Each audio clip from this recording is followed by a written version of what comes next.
Bonjour et bienvenue sur mon canal YouTube. Moi c'est Valérie Battaglia, thérapeute, formatrice et autrice.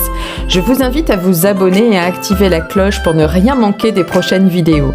Aujourd'hui j'aborde le cholestérol, le point de vue de la médecine chinoise, les conseils alimentaires, les huiles essentielles, la traduction émotionnelle et les affirmations positives. On retrouve du cholestérol chez les personnes ayant une alimentation très souvent déséquilibrée et chez des personnes en surpoids. Quand je parle d'alimentation très souvent déséquilibrée, je veux dire une alimentation trop grasse, trop riche en sucre, en produits et alimentation industrielle trop fréquente. Quand on mange des gâteaux, par exemple, c'est ce qu'on appelle des calories mortes. Il n'y a pas de vitalité, pas de vitamines, de minéraux, d'oligo-éléments. Le corps se retrouve à digérer une alimentation inutile. Ces personnes sont à la fois en surpoids et carencées. Le corps finit par fabriquer du cholestérol et si en plus il n'y a pas d'activité physique, cela peut engendrer, entre autres choses, des problèmes cardiovasculaires.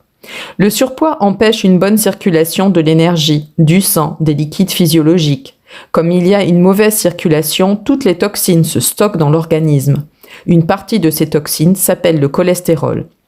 Ce sont des produits pathogènes dont le corps n'arrive pas à se débarrasser, il stocke. Cela peut aussi provenir d'un métabolisme de base fonctionnant au ralenti, dans le cas d'hypothyroïdie ou au moment de la ménopause par exemple. Et là, même si l'alimentation est saine, même s'il y a une activité physique régulière, comme le corps fonctionne au ralenti, il ne fait pas le job. Le cholestérol est la médecine chinoise. En médecine traditionnelle chinoise, le cholestérol n'est pas abordé comme dans la médecine occidentale, mais il est assimilé à une accumulation de tane, c'est-à-dire de mucosité, et de stagnation dans le corps. Cette accumulation résulte souvent d'un déséquilibre des organes, notamment de la rate et du foie, qui sont responsables de la transformation et du transport des liquides et des nutriments. Lorsque ces fonctions sont perturbées, il peut en résulter une accumulation de substances pathogènes dont le cholestérol fait partie selon cette approche. La médecine traditionnelle chinoise recommande de rééquilibrer l'alimentation, de favoriser la circulation de l'énergie, le qi, par l'activité physique et de soutenir le bon fonctionnement des organes internes grâce à l'acupuncture avec ou sans aiguille, la phytothérapie ou encore le massage.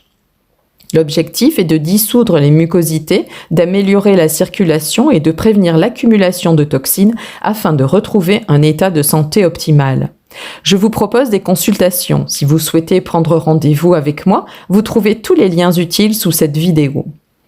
En naturopathie chinoise, la gestion du cholestérol repose sur une vision globale de l'organisme et sur le maintien de l'équilibre entre les différentes énergies internes.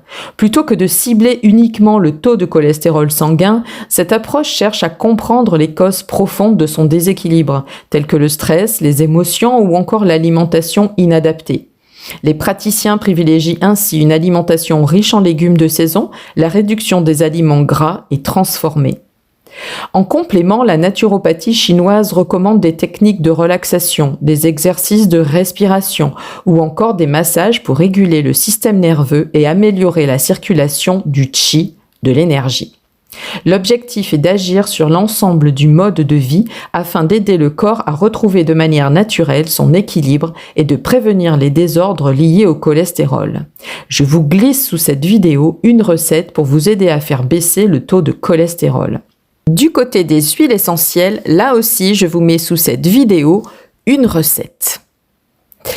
L'approche émotionnelle, selon le livre de Jacques Martel, le grand dictionnaire des malaises et des maladies. En votre fort intérieur, vous croyez ne pas mériter d'être heureux, joyeux, et cette joie circule mal. Vous vous faites du mauvais sang. Votre vie va-t-elle dans le sens que vous souhaitez ? Vous pouvez vous demander si vous n'en faites pas trop ou si vous vous inquiétez trop, en particulier par rapport à votre mère et à votre famille. Vous pouvez avoir une montée de cholestérol après certains événements comme par exemple après avoir pris votre retraite, parce que vous n'avez plus la joie de vivre que vous aviez avec vos collègues ou les gens que vous rencontriez. Cette montée peut aussi se produire lors du départ de quelqu'un que vous aimez et qui vous apportait de la joie dans votre vie. Il peut aussi en être de même lors de la perte de votre animal de compagnie et enfin lors de toute situation qui peut faire que sur le plan conscient ou inconscient, votre joie de vivre diminue dans votre vie. Souvent, une sensation d'insécurité est présente aussi. Vous vivez une situation de façon dramatique.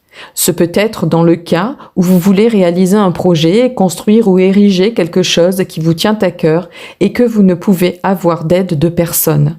Vous ne pouvez donc compter que sur vous-même et cela vous affecte. Un taux de cholestérol élevé vous indique aussi qu'il vous est difficile de vraiment faire partie de la vie. C'est comme si vous étiez un comédien qui joue une pièce de théâtre. Vous jouez un rôle pour faire plaisir aux autres quand vous devriez vous faire plaisir à vous. Vous êtes devenu hyper altruiste pour éviter qu'on vous juge d'égocentrique. Vous avez l'impression que vos rêves sont irréalisables, inacceptables.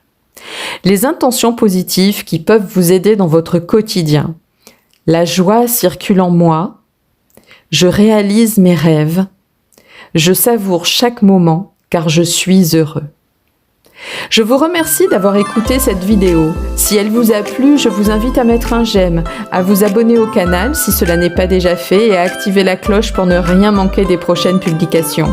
Vous pouvez laisser un commentaire, partager vos impressions ou poser vos questions. Je me ferai un plaisir d'y répondre. Vous retrouvez aussi tous les liens utiles en description. À très bientôt pour une nouvelle vidéo et surtout, prenez soin de vous!